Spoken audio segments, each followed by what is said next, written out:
Bonjour à ceux et celles qu'on n'a pas eu l'occasion de saluer au début de ce service ce matin. On est heureux de pouvoir vivre ce temps ensemble.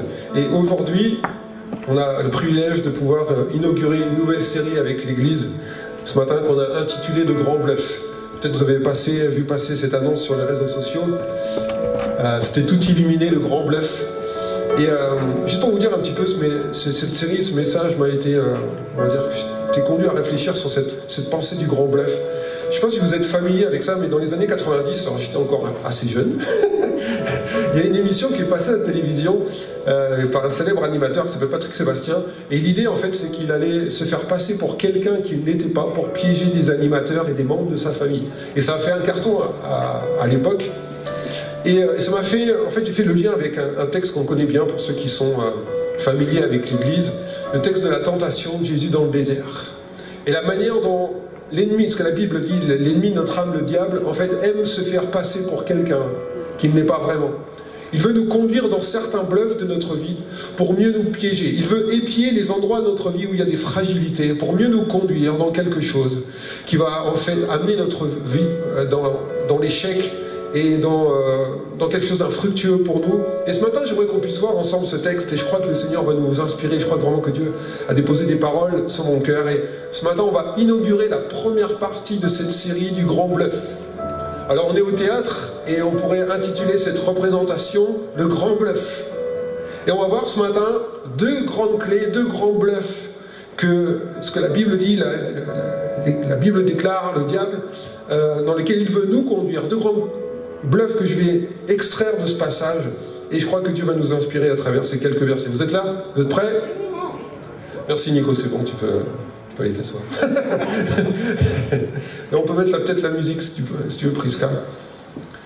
Et on va prendre le texte dans Luc chapitre 4. La semaine dernière, pour ceux qui étaient là à l'église, on a étudié ce texte ensemble. Il n'y a pas eu de message, vous avez été le message, les uns et les autres ont reçu, j'allais dire directement, une inspiration de Dieu pour vivre ce message. Et ce matin, on croit vraiment que j'aimerais vous apporter ce que Dieu a mis sur mon cœur.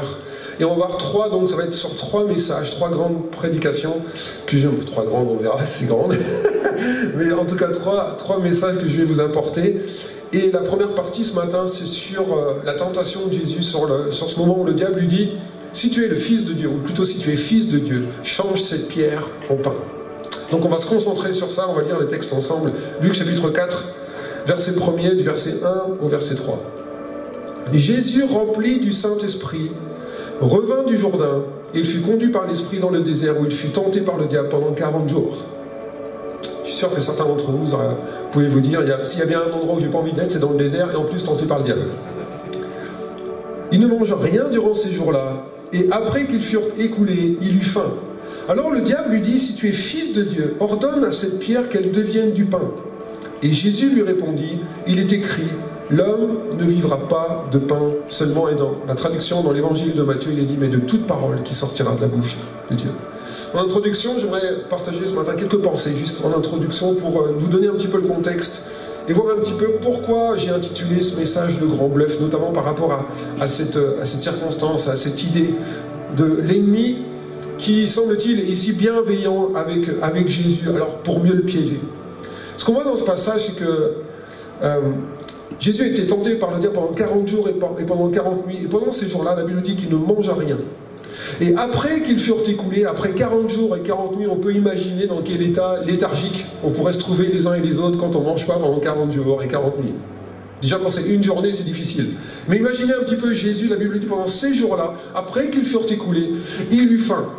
Et ce moment où Jésus a faim, où il ressent la faim, où il est conduit justement à nourrir son corps de quelque chose de légitime. C'est intéressant de voir qu'ici, l'ennemi, le diable, a saisi une opportunité par rapport à quelque chose d'extrêmement légitime, naturel, normal, humain, pour essayer de mieux piéger Jésus. Et ça va nous interpeller sur les choses, sur les aspects de notre vie qui nous semblent normales. C'est pas juste manger ou boire, c'est pas juste se marier ou pas se marier, c'est pas juste trouver un travail, avoir une maison, être quelque part. Les choses qui nous semblent être, ne pas avoir de grands enjeux dans notre vie, en fait, ont un véritable enjeu. Et dans ce passage, il nous est dit que Jésus eut faim et le diable a vu la faim de Jésus, F-A-I-M, comme une opportunité pour essayer d'atteindre Jésus dans ce qu'il était en train de vivre avec son Père. Et donc nous voyons ce passage, c'est qu'il y a une opportunité. La fin que Jésus a expérimentée était soit une opportunité pour Dieu de se manifester, soit une opportunité pour l'ennemi de se manifester. Jésus eut faim, et il y a quelque chose de ce passage, de cette pensée qui est extrêmement puissant.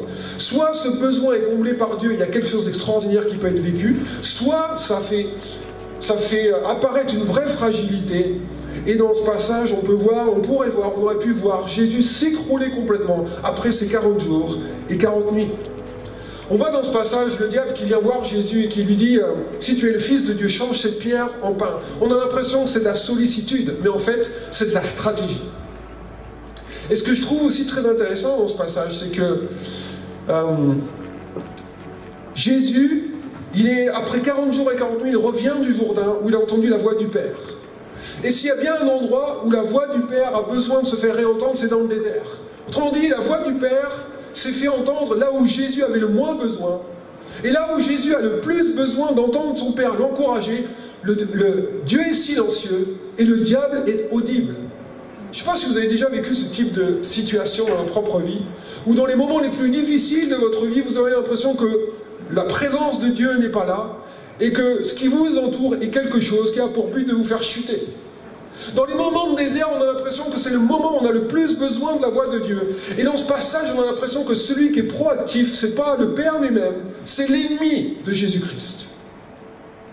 Quand on parle de faim ici, Jésus eut faim, ça nous semble faire apparaître quelque chose de très naturel. Après 40 jours et 40 nuits, forcément, qu'il est en train d'imaginer qu'est-ce que je vais manger après le culte. On va aller à McDo, Burger King, on va aller prendre un Subway, on va aller au Chinois, on va aller peu importe. On réfléchit après un temps où on a faim, on a envie juste de se rassasier.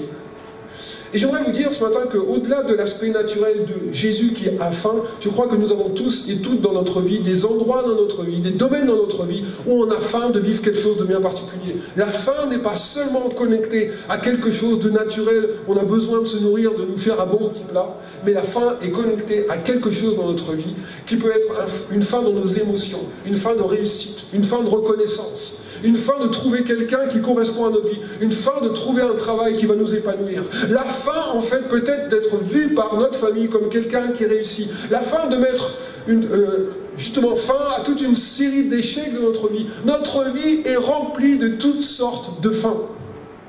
Et la faim est un endroit de fragilité, de vulnérabilité. Et le diable a scruté la vie de Jésus comme un prédateur qui cherche sa proie pour justement se dire, tiens, il a faim, je vais profiter de quelque chose de naturel qui semble sans danger pour mieux piéger le Fils de Dieu. Vous êtes là? Et donc ce matin, j'aimerais qu'on puisse voir dans ce passage, c'était l'introduction pour vous donner un petit peu le tableau, on va voir deux grands bluffs dans ce passage qui peuvent nous arriver dans les moments de notre vie où nous-mêmes nous pouvons souffrir d'une faim quelconque. La première grande pensée, ça va s'inscrire sur votre écran. Premier grand bluff, c'est ça ne peut pas attendre. Vous avez déjà vécu des situations dans votre vie où vous vous dites ça ne peut pas attendre, il faut que quelque chose arrive dans ma vie parce que je suis à bout. Peut-être qu'il y a quelqu'un ce matin qui est dans ce lieu et ça fait plusieurs années, peut-être plusieurs jours, peut-être plusieurs semaines, et vous vivez une situation difficile, c'est compliqué pour vous aujourd'hui de le gérer intérieurement, vous arrivez encore peut-être extérieurement à afficher quelque chose qui maîtrise, mais intérieurement, peut-être vous êtes sur le point de vous écrouler.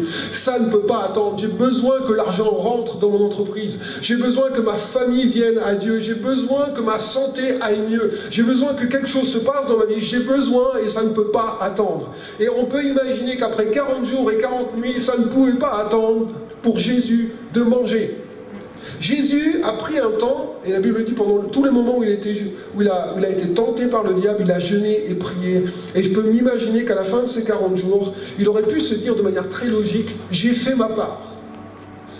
Le danger, c'est de parfois prendre une mauvaise décision parce que ça ne peut pas attendre. La pression de voir quelque chose se passer, parfois nous pousse à prendre des décisions qu'on regrette après. Le danger, c'est d'excuser une mauvaise décision parce qu'on se dit j'ai assez investi dans la patience pour ne pas prendre finalement une décision et peu importe les conséquences, on verra après. Jésus ici ne va pas juste jeûner et prier parce que son père lui a dit ça fait partie de l'ordre religieux, ça fait partie de quelque chose que tu dois vivre, Jésus. Il faut que tu jeûnes et tu pries. Jésus n'a pas vu le jeûne comme un devoir religieux, comme quelque chose qu'il devait faire. Au-delà de tout cet aspect de vivre ce temps à part de culte, entre guillemets, de donner son corps à Dieu pour que Dieu se glorifie dans son corps et qu'il se mette à part pour faire face à cette situation et cette pression de l'ennemi dans sa vie. Jésus ne s'est pas dit j'ai fait ma part et puis après bon c'est fini, j'ai assez porté, maintenant tant pis pour le reste. Je fais supporter, j'allais dire, à mes efforts passés le prix de mon impatience d'aujourd'hui. Jésus a compris que ce n'est pas juste une question de devoir. Jésus a compris l'enjeu qu'il y avait derrière. Jésus a compris pourquoi il fallait qu'il continue, même si ses jours étaient écoulés. Il a compris que ce n'est pas juste une question de « Ok, c'est la fin du culte. Entre guillemets, j'ai fini la parenthèse et je reviens dans ma vie d'avant. » Il a compris que l'enjeu était beaucoup plus que ça. Et ce que j'aimerais développer dans cette pensée de « ça ne peut pas attendre », il y a 3 sous-points que je vais développer. Et peut-être ça va faire écho dans notre vie par rapport à une situation donnée. Le danger, en fait, dans ce moment-là, et ce que Jésus nous montre ici dans ce passage, c'est que lorsque le diable vient lui dire « change la pierre en pain si tu es le Fils de Dieu », Jésus a faim, et il a accepté de continuer d'avoir faim. S'il y a bien une chose difficile à vivre quand tu as faim, et que légitimement tu n'en peux plus d'avoir faim, c'est d'accepter de continuer d'avoir faim. Dans quel domaine de ta vie, peut-être tu sens que tu arrives peut-être à l'extrémité, peut-être tu n'as plus la capacité de porter, et tu te dis ça ne peut pas attendre, et quelque part intérieurement tu sais que quelque part Dieu te dit je vais te conduire, crois-moi que ton cœur ne s'est pas trouvé, on l'a chanté tout à l'heure, de continuer d'accepter d'avoir faim dans un domaine de notre vie. Et ce que j'aime dans la manière dont Jésus va gérer ce moment-là, où il va dire, oui c'est vrai, les jours sont écoulés, j'ai faim, mes 40 jours et mes 40 nuits se sont écoulés, légitimement je pourrais réclamer à Dieu mon dû.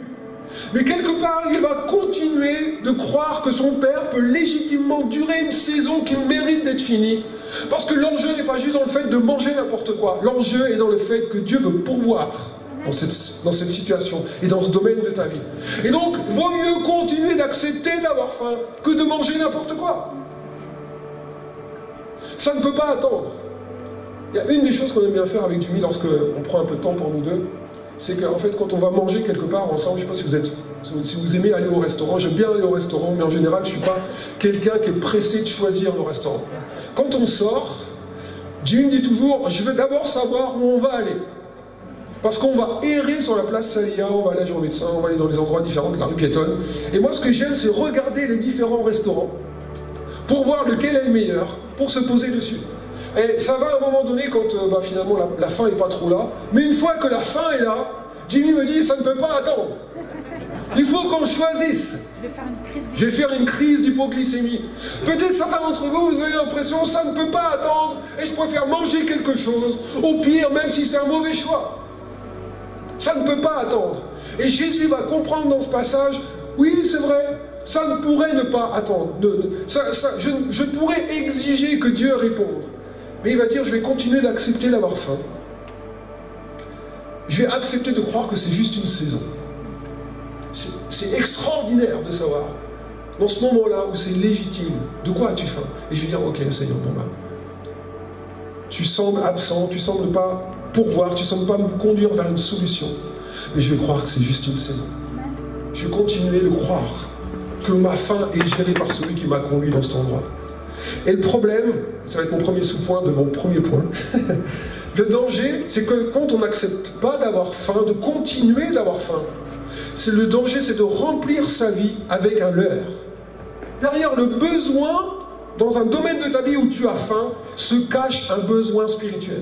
C'est pas juste, à un moment donné, ta vie physique est déconnectée de ta vie spirituelle. Le danger, et le diable va essayer de conduire Jésus à lui faire croire que de changer la pierre en pain, ça va suffire pour nourrir Jésus. Il va le conduire à se satisfaire d'un leurre. Et j'aimerais te dire ce matin, le danger, si tu as faim de quelque chose, c'est, écoutez bien ça, de changer la nature d'une chose afin de lui donner un objectif spécifique, ça va être noté sur un écran, qui n'est pas la raison première pour laquelle cette chose a été créée. Vous êtes là? Je vais répéter la phrase. Le danger, c'est de changer la nature d'une chose afin de lui donner un objectif spécifique qui n'est pas la raison première pour laquelle cette chose a été créée. Imaginez un petit peu, c'est-à-dire que vous avez un besoin émotionnel, vous avez besoin d'un amour ou d'une affection. Le danger, c'est de prendre une relation pour nourrir ce besoin-là, qui doit d'abord être nourri par Dieu. Tu as faim d'un succès, tu as faim d'affirmation et de succès dans ta vie. Tu te jettes dans le travail. Et le travail, tu te transformes pour qu'il nourrisse quelque chose dans ta vie qui manque. Et tu penses qu'en transformant la destination du travail, ça va nourrir cet endroit dans ta vie qui doit être comblé par Dieu. Vous êtes là? Et ça, c'est un grand danger. Parce que la problématique, c'est de transformer quelque chose qui n'existe pas pour ça. Ou utiliser quelqu'un qui n'est pas créé d'abord pour ça, pour lui donner une destination pour laquelle il n'a pas été créé. Et après, on s'étonne qu'en comblant, en essayant de mettre quelque chose à cet endroit, ça va nous remplir et ça va nous combler. On tombe dans le grand bluff. Et on échoue. Ce que j'aime avec Jésus, et c'est mon deuxième sous-point, c'est que Jésus a faim, et que la faim dans ce domaine de sa vie ne va pas lui faire négliger sa faim de Dieu. Ne néglige pas ta faim de Dieu. Dans ce passage, vous savez, parfois il y a des choses dans notre vie, on est tellement focalisé sur cette faim de réussite, peut-être cette faim d'affection, cette faim de compagnie. On essaie, on a besoin que quelque chose se passe dans notre vie pour justement nous combler intérieurement. On a besoin de toutes sortes de choses, on a faim.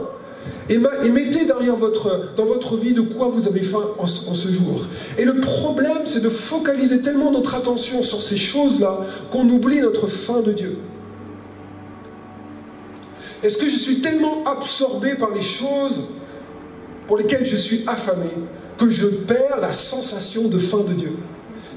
Vous savez, quand on a faim, peut-être vous êtes retrouvé dans cette situation, vous êtes au docteur, il est 11h45, il y a 5 personnes autour de vous. Et vous savez que le docteur a du retard, vous avez un rendez-vous à 11h30, il est en retard, il y a 5 personnes devant vous. Et là, vous dites, jamais je vais le faire, ça ne va pas le faire. Et vous commencez à sentir l'estomac faire des bruits un peu bizarres, vous avez un petit peu honte, n'est-ce pas? On a tous vécu ça. Vous sentez votre être intérieur vous dire, envoie-moi une petite boulette, s'il te plaît. Et je me suis posé la question, est-ce que tu as faim de quelque chose aujourd'hui? Au point même que tu ne sens plus ta faim de Dieu. Il y a des gens qui ont tellement faim de voir des choses se passer dans leur vie, qui n'ont plus le désir, la faim, la soif de se trouver dans la présence de Dieu, peut-être même de vivre quelque chose à l'église. Pourquoi? Parce qu'ils sont focalisés sur quelque chose. Et Jésus a compris ici, ce n'est pas parce que j'ai faim, légitimement, que mon corps réclame quelque chose de légitime, que ça absorbe ma faim de Dieu. Est-ce que tu sens encore ton esprit te dire « Envoie une petite boulette de viande qui vient du ciel ».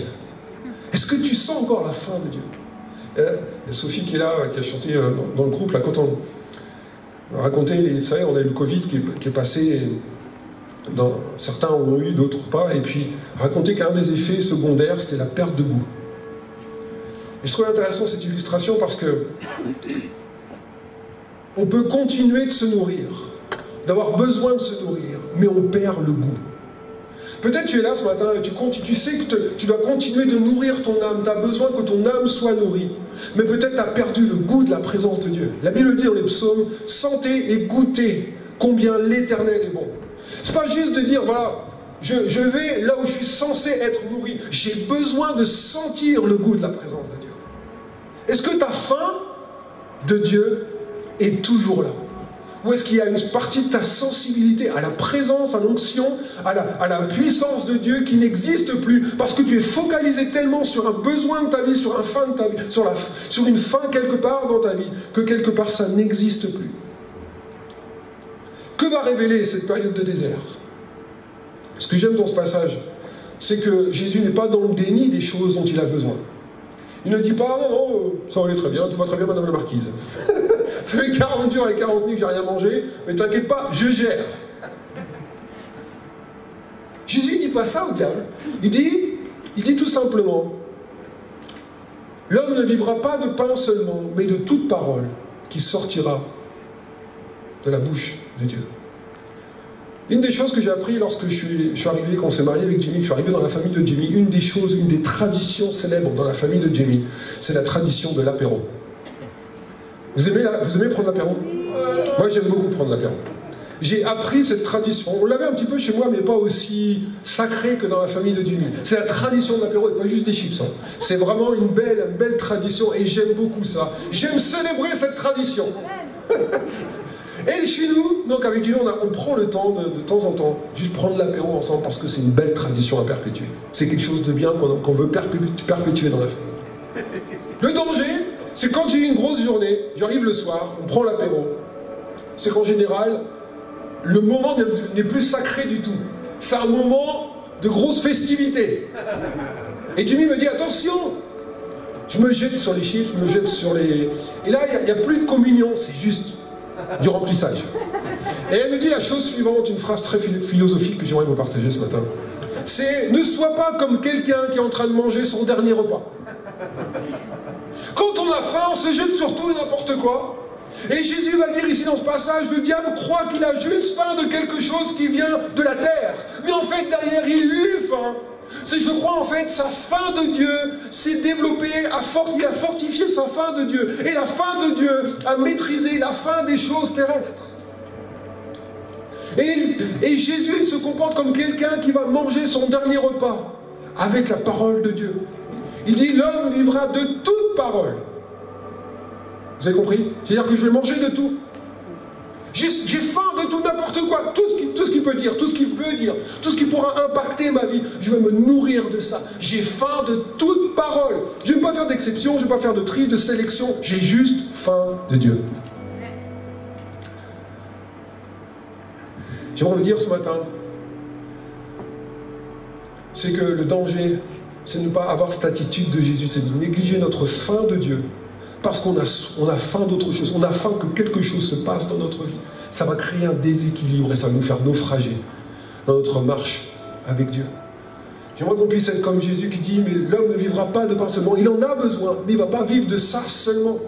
Mon équilibre ne dépend pas de ce qui va être comblé dans cet endroit. Mon équilibre va être comblé, va être maîtrisé par ce que Dieu va dire dans ma propre vie. C'est pas ce qui va rentrer dans ma bouche, c'est ce qui va sortir de ça.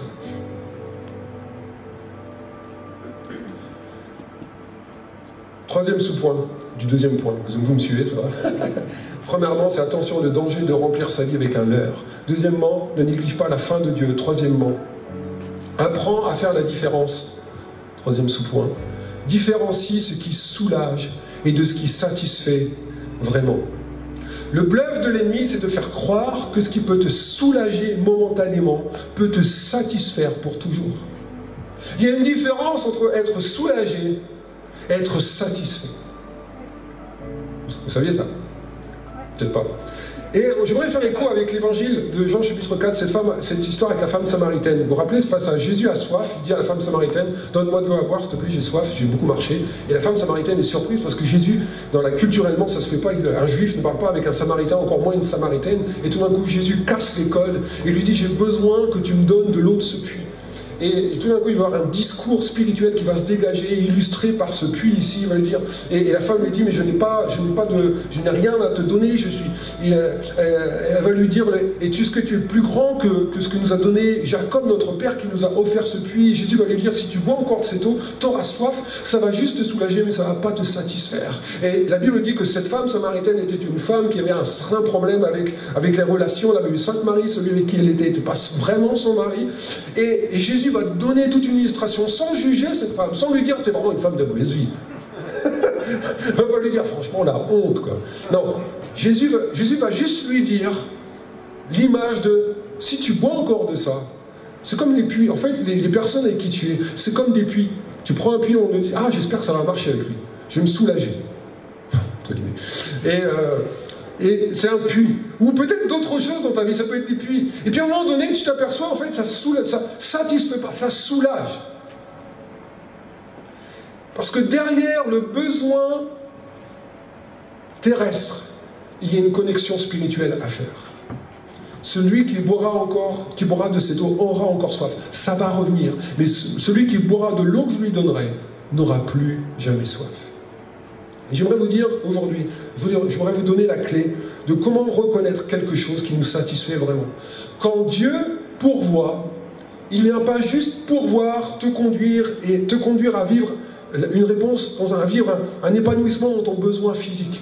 Quand Dieu pourvoit physiquement dans ta vie, ou de manière terrestre, de manière matérielle, de manière émotionnelle, tout ce qui touche notre vie d'ici-bas, lorsque Dieu te donne la solution dans ce domaine, ça ne va pas seulement te faire du bien dans ta vie ici-bas, mais spirituellement, tu vas sentir que ça connecte aussi.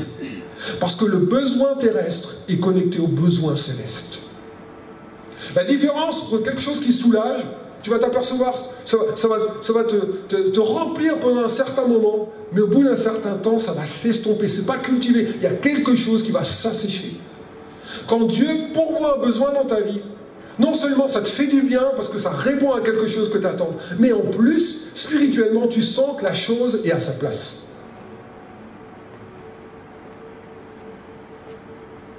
Vous êtes là? Oui. Amen.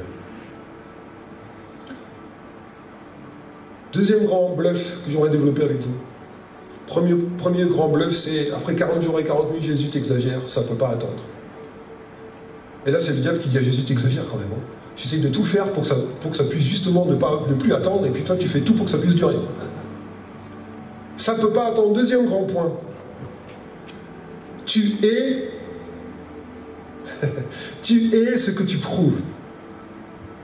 Bluff de l'ennemi. Tu es ce que tu prouves. Vous êtes là? Oui. Pourquoi je dis ça? Parce que le diable va venir voir Jésus. Il va lui dire, si tu es le Fils de Dieu, ou si tu es Fils de Dieu, prouve que tu es Fils de Dieu en faisant quelque chose que ton Père a fait dans le désert quand il a conduit le peuple d'Israël vers la terre promise. Il a nourri le peuple, il a transformé, il a fait jaillir de l'eau du rocher, il a amené la manne, il a amené les cailles, il a pourvu. Donc si tu es le Fils de Dieu, si tu es Fils de Dieu, s'il y a quelque chose de divin chez toi, tu vas être capable de le faire dans ton propre désert. Prouve qui tu es. Il y a bien aujourd'hui, s'il y a bien un leitmotiv dans notre monde d'aujourd'hui, c'est que continuellement, on doit prouver qui on est. Et le bluff de l'ennemi, c'est de connecter la valeur de notre identité à notre performance. Ton identité, c'est ce qu'il dit, est déterminée par ta performance. Et donc j'aimerais qu'on puisse voir ensemble comment tu détermines ton statut, comment tu détermines ta valeur, comment est-ce que tu détermines qui tu es, comment tu te vois, quel est ton propre regard sur ta propre vie, quelle est ton estime de toi-même, sur quelle base tu détermines qui tu es. Et on va voir ça ensemble ce matin, on va voir tout ça. Et il y a des choses qui vont peut-être percuter aussi dans ton cœur ce matin, que Dieu va guérir, que Dieu veut corriger. Donc on voit que le scénario de l'ennemi, c'est soit parce que tu prouves, tu détermines ton statut, ou alors, si tu t'inspires de Dieu, c'est de prendre ce que Dieu affirme de toi et de choisir de mettre comme fondement de ta vie donc ce qu'il affirme. On va s'attaquer d'abord à ce que l'ennemi essaye de nous faire persuader pour prouver qui on est. Ce qu'on voit dans ce passage, c'est que Jésus, ici, dans ce qu'il est en train de vivre, il est le Fils de Dieu, et il est conduit dans un désert. C'est pas normal. Normalement, le Fils de Dieu, il doit toujours vivre dans l'opulence. Il doit manquer de rien. La Bible dit dans Psaume 23, « L'Éternel est mon berger, je ne manquerai de rien. » Le contexte ne va pas avec son statut. Vous êtes d'accord? Et donc, le diable va lui dire, ça ne va pas avec ton statut, regarde, c'est biblique. C'est biblique. Il faut que tu changes ton contexte, ton environnement, ton entourage. Il faut que ce soit digne de toi. Prouve qui tu es. Et parfois, le contexte dans lequel Dieu nous conduit est un contexte dans lequel Dieu veut qu'on puisse rester, parce que ce n'est pas notre part. Jésus pourrait utiliser sa puissance pour changer son contexte, mais il va utiliser son caractère pour faire rester et demeurer son contexte tel qu'il est, parce que c'est le job de Dieu. On verra ça après. Ce que je trouve vraiment fort avec ce passage et la manière dont le diable parle à Jésus, c'est que quelque part, depuis le moment où Jésus est né et jusqu'à ça, sa fin, sa mort sur la croix, Jésus aura toujours besoin de prouver qui il est. Son crédit ne sera jamais acquis. Dans ce passage, dès le début, dès que Jésus entre par les eaux du Jourdain, les eaux du baptême, et qu'il commence son ministère, dès le début, il va entendre cette voix qui va lui dire « T'es pas assez bien. si tu es fils de Dieu, si vraiment tu prétends être qui tu es, si vraiment Dieu t'aime, si vraiment tu crois ce que tu as entendu à l'église, si jamais acquis, sans la croix, tu es le Messie, si tu es vraiment le Messie, tu as aidé les autres, et toi-même, descends de la croix, prouve qui tu es. Il faut que tu prouves qui tu es. Vous allez me dire, on a été éduqués comme ça. Dans un travail, il faut faire ses preuves. Je comprends cela. C'est parce que je ne suis pas en train de dire ne faites rien pour être excellent dans votre travail. Ce n'est pas ce que je dis. Mais le danger, c'est de faire en sorte que ce que je vais réussir va déterminer mon identité. Et ça ne vient pas de Dieu. C'est jamais acquis. Les pharisiens ont dit on va croire en toi si tu fais un signe. Il faudra toujours que Jésus prouve qui il est. Et parfois le danger, c'est aussi faire en sorte que quelque part, parfois on peut penser ça de Dieu, il faut qu'il prouve qui il est continuellement dans notre vie, sinon ça ne marche pas. Et j'aimerais te poser la question ce matin, pour qui est-ce que tu vas prouver qui tu es?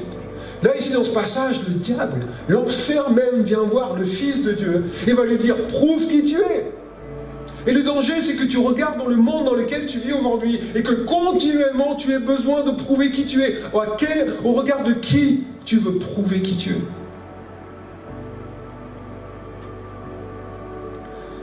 En tant que pasteur, c'est tellement cet environnement qui peut aussi être, j'allais dire, la marque de preuve de notre ministère. On recherche des signes qui prouvent notre ministère.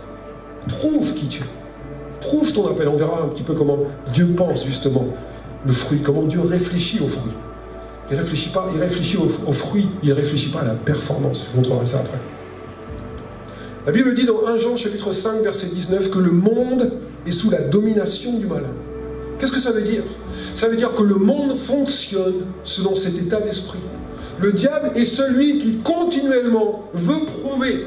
Parce que lui-même, depuis le début, la Bible dit qu'il est l'auteur du péché et qu'il a voulu se prouver à lui-même qu'il était Dieu à la place de Dieu, calife à la place du calife. Et donc, le monde est sous cet état d'esprit, le monde est régi par tu es ce que tu prouves, il va nous faire tomber dans ce bluff. Le monde est sous la fonction de l'ennemi, sous cette manière de penser, et il veut qu'on puisse raisonner pareil. Je travaille dans l'immobilier, et l'immobilier est un métier de chiffres. Quand on se retrouve en briefing, et j'ai une de mes collègues, Angelica, qui est avec moi ce matin, on t'applaudit bien fort, Angelica.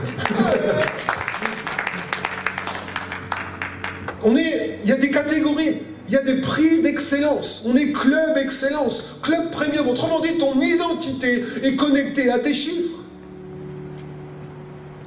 Je me souviens quand j'étais plus jeune, mon père a changé d'un travail, il a perdu son travail et tout d'un coup, la maison venait de se construire, c'était quelqu'un de très concerné par nos besoins, il était très courageux, je l'ai vu vraiment se donner fort pour sa famille, c'était quelqu'un d'exemplaire. Et je me souviens quand il a été à un moment donné introduit dans une entreprise de vin et de spiritueux. Il devait reprendre un secteur qui était en perdition, une région, enfin en tout cas un secteur qui était en perdition. Le gars d'avant a été licencié et on lui a dit écoute, à toi de jouer maintenant, essaye de relever le niveau, essaye de reprendre le secteur pour amener des chiffres qui soient dignes de ce nom. Et je me souviens, il ne connaissait rien du tout au métier, il n'a pas été formé dans le métier commercial, il a été formé menuisier et ensuite il a été comptable, il se retrouve commercial du jour au lendemain. Et je me souviens des premiers mois, des premières semaines, des premiers mois où c'était vraiment très difficile pour lui. Je me souviens l'avoir vu pleurer dans le salon familial parce que les chiffres n'arrivaient pas à remonter. Au bout d'un certain temps, les chiffres ont augmenté. Et il était quelqu'un qui était très apprécié dans son travail. Et il est devenu quelqu'un d'extrêmement compétent. Mais je me souviens avoir vu la pression venir sur lui parce que qui il était connecté à quelqu'un qui doit prouver continuellement. Peut-être dans ton travail, peut-être là où tu te trouves, la pression de la preuve. Et on peut comprendre, on est dans ce monde, il faut qu'on vive comme ça. Mais le danger, c'est que ça détruise en nous quelque chose que Dieu veut affirmer. Tu n'es pas ce que tu prouves, tu es ce que Dieu affirme. Depuis le moment de la chute du Jardin d'Éden, lorsque l'homme et la femme ont mangé du fruit défendu, vous vous rappelez, la Bible dit que l'homme et la femme n'avaient pas besoin d'aller à Zara ou à H&M pour se vêtir. Ils étaient tous les deux nus. Mais c'est intéressant de voir qu'en fait, ils étaient dans l'innocence le jour où ils ont mangé du fruit. Parce qu'ils avaient l'impression qu'il n'y avait pas assez sur eux. Ils ont ressenti l'insuffisance comme jamais. Et parfois, tu as l'impression que si tu ne prouves pas, tu te retrouves tout nu. Nous ne sommes plus que ça. Amen. Écoutez bien cette phrase que j'ai notée et que j'aimerais que vous puissiez garder aussi de ce message ce matin. Dans ce monde, tu prouves. Dans le monde de Dieu, il prouve. Romains chapitre 5, verset 8, j'aimerais qu'on lise ce passage ensemble. Parce que ça va poser le fondement de qui tu es pour lui, de l'amour qu'il a pour toi, et de ce qu'il veut que tu puisses retenir de qui il est dans ta vie, pour que la pression, ça ne veut pas dire que tu dois rien faire, mais que la pression ne puisse pas infecter ta vie. Pourquoi je dis que dans ce monde, tu prouves, mais dans le monde de Dieu, il prouve. Romains chapitre 5, verset 8 nous dit, on va lire même le verset 7 pour qu'on puisse mettre dans le contexte, « À peine mourrait-on pour un juste. Quelqu'un peut-être pourrait mourir pour un homme de bien. Mais Dieu, ce qu'il est dit ici, vous êtes là? Mais Dieu prouve son amour envers nous, en ce que lorsque nous étions encore des pécheurs, Christ est mort pour nous. Ce que j'aime lorsque tu viens dans la présence de Dieu, tu donnes ta vie à Jésus, ce n'est pas toi qui dois prouver qui tu es aux yeux de Dieu ou même aux yeux du monde, c'est que Dieu prouve qui il est pour toi.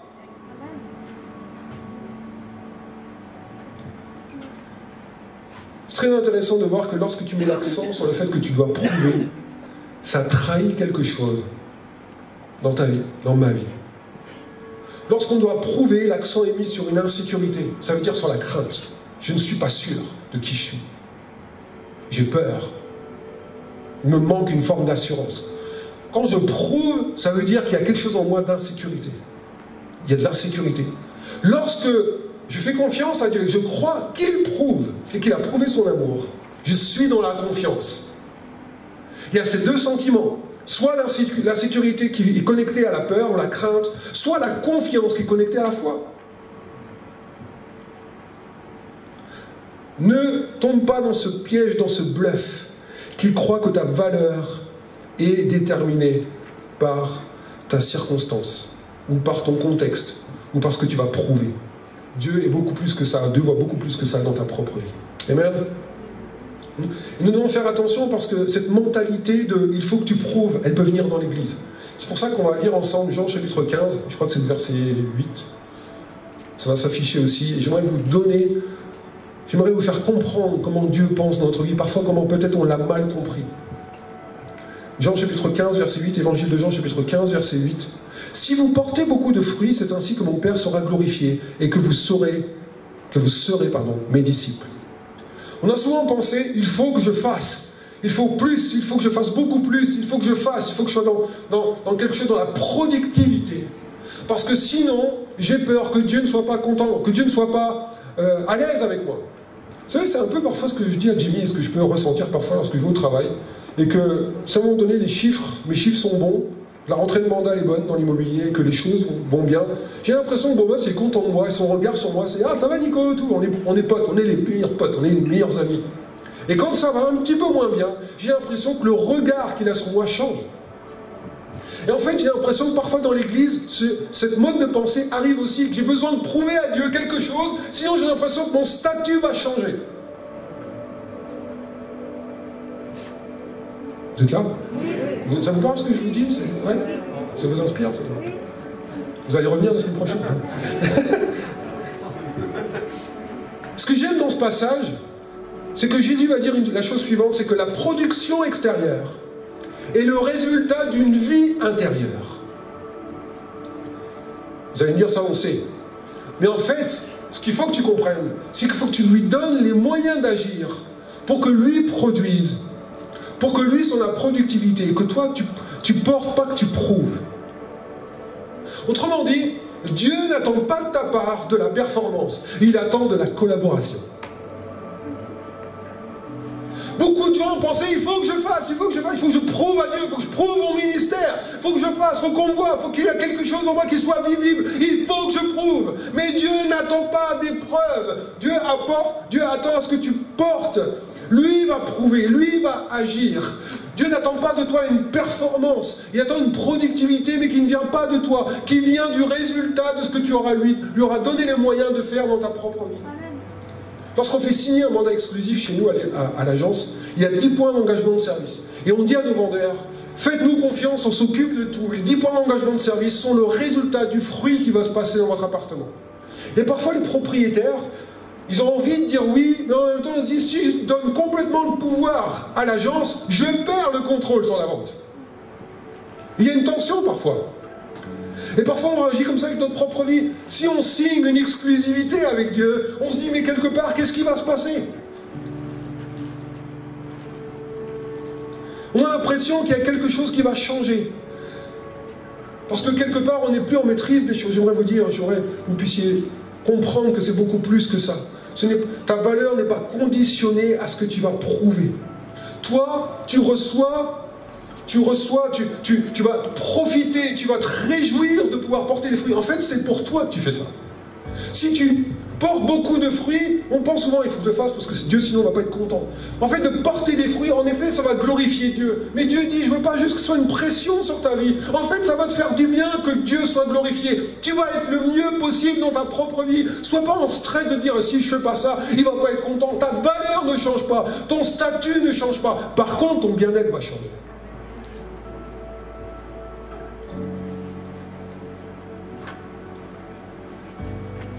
Amen.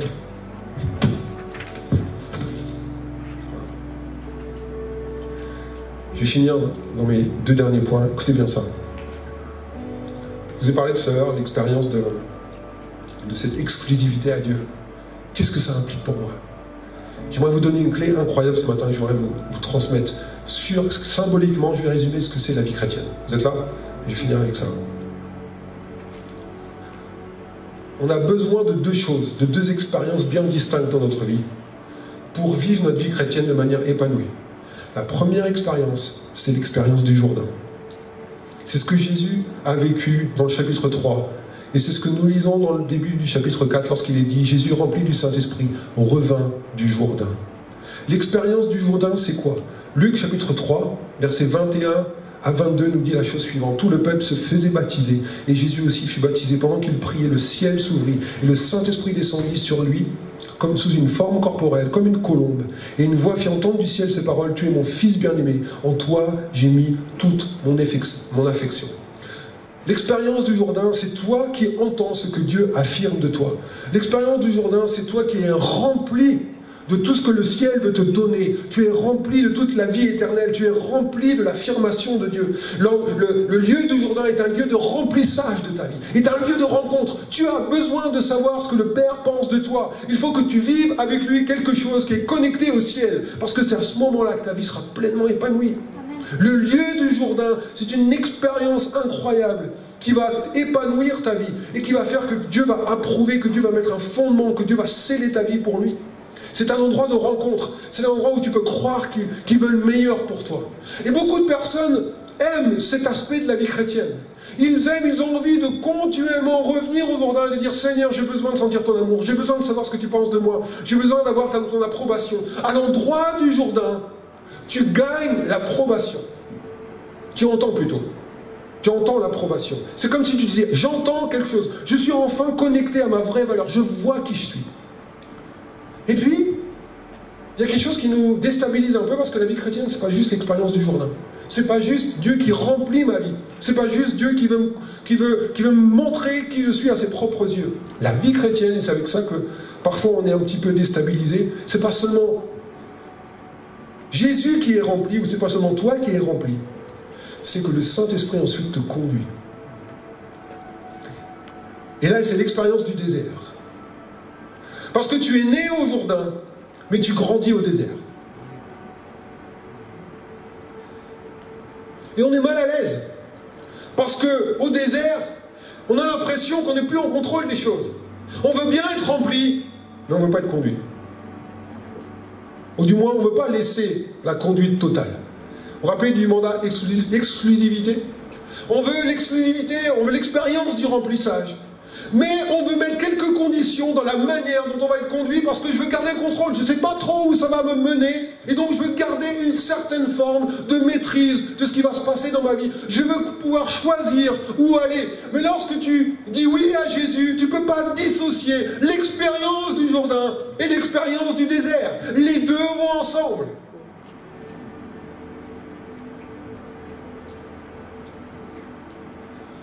L'expérience du Jourdain, je vis, je reçois, je gagne une approbation.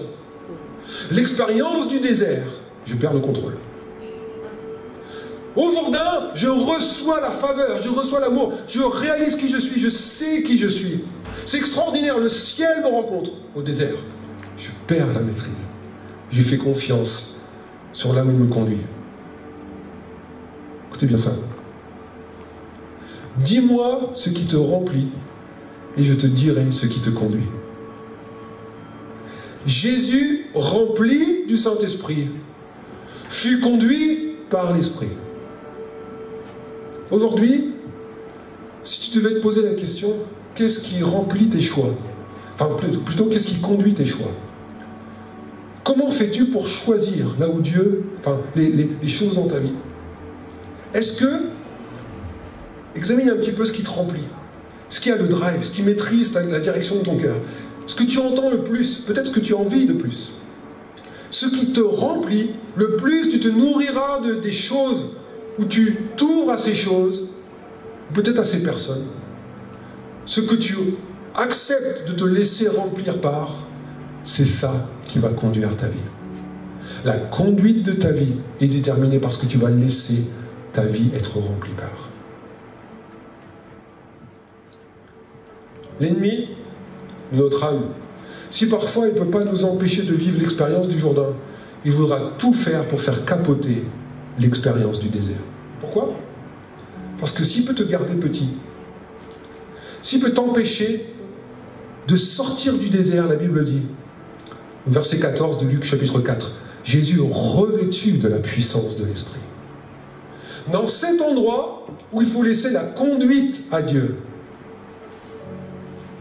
c'est ça qui est connecté à la puissance qui va venir sur ta vie.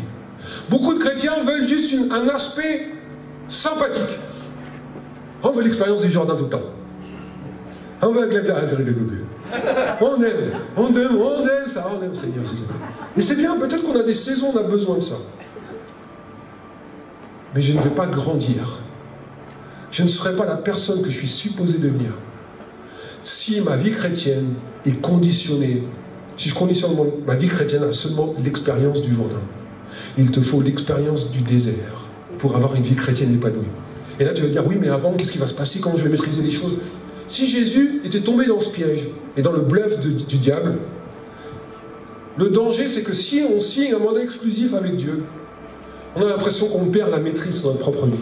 J'aimerais te dire, si tu ne signes pas de mandat exclusif avec Dieu, tu perds de toute façon la maîtrise de ta propre vie. Parce qu'il fera de toi ce qu'il voudra lui.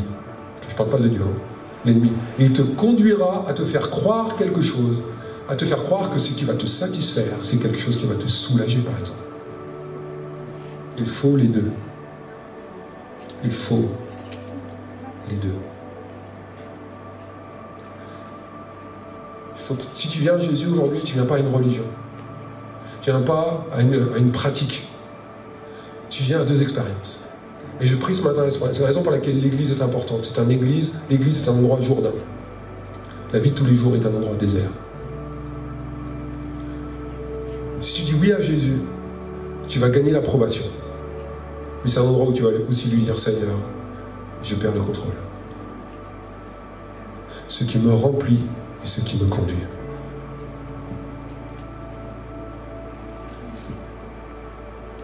Juste pour finir, cette semaine, j'ai eu l'opportunité de pouvoir conduire une famille à acheter un appartement.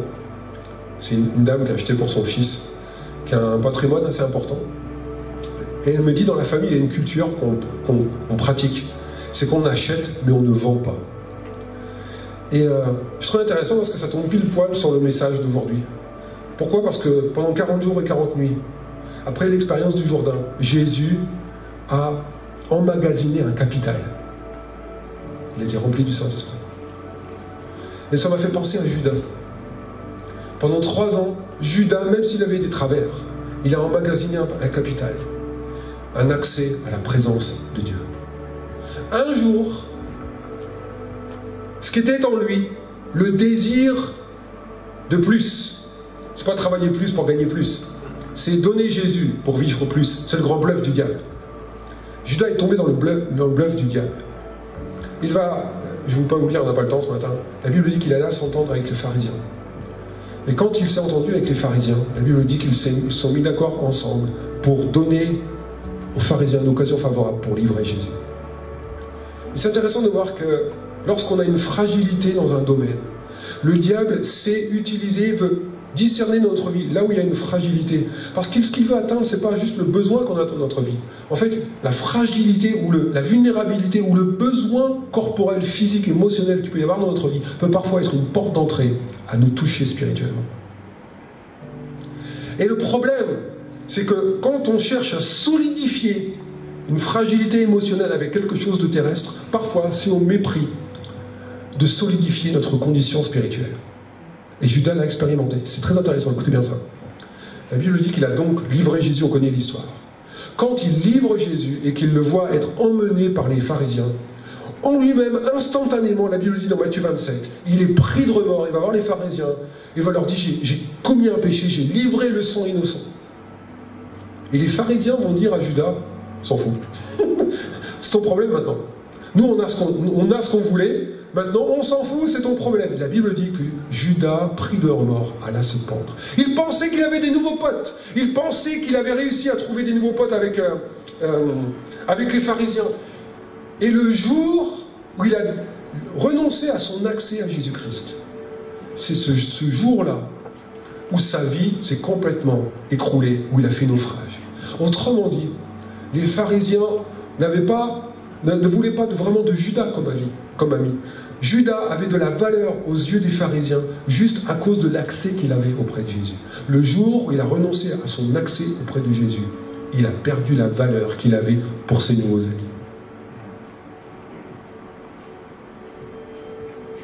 J'aimerais te dire aujourd'hui, c'est la conclusion, tu peux l'afficher presque si tu veux.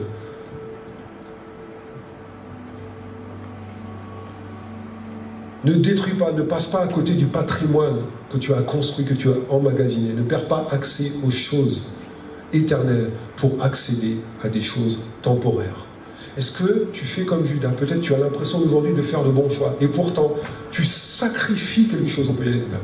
Tu sacrifies, tu es peut-être en train de sacrifier quelque chose que tu as construit dans ta propre vie pour profiter de quelque chose que tu as l'impression qui va te donner de la valeur. Mais en fait, ta valeur se trouve dans l'accès que tu as à la présence et à l'intimité de Jésus.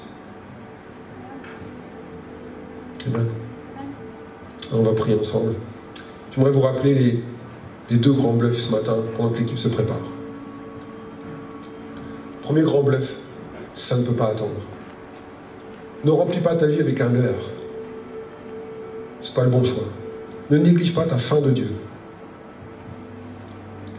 3e point.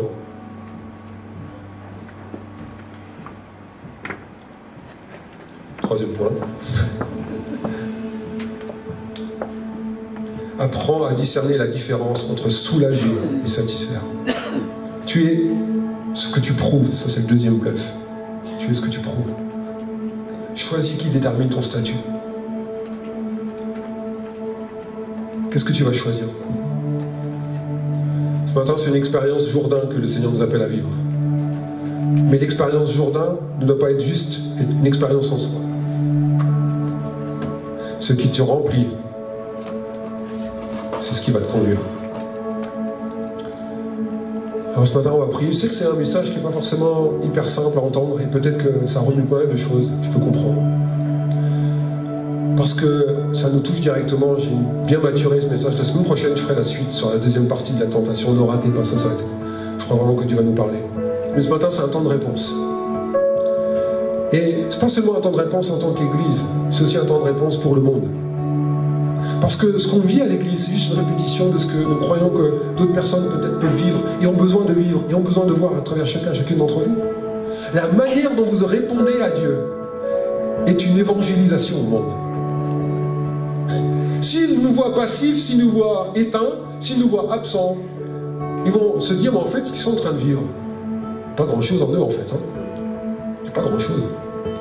Par contre, s'ils nous voient convaincus, s'ils nous voient touchés, s'ils nous voient en réponse, s'ils nous voient croire, ils vont nous regarder, ils vont nous dire, waouh, il y a quelque chose en eux, j'ai envie de me connecter à ce qu'ils ont. Mais qu'est-ce qu'ils ont bien pour que je puisse me connecter, moi aussi? Est-ce que je peux avoir ma propre part? Donc ce matin, je veux qu'on puisse montrer l'exemple. Vous êtes là? Je veux qu'on puisse montrer l'exemple au monde ce matin. Je veux qu'on puisse montrer l'exemple et qu'on puisse remplir ce lieu des bonnes ondes de la présence de Dieu.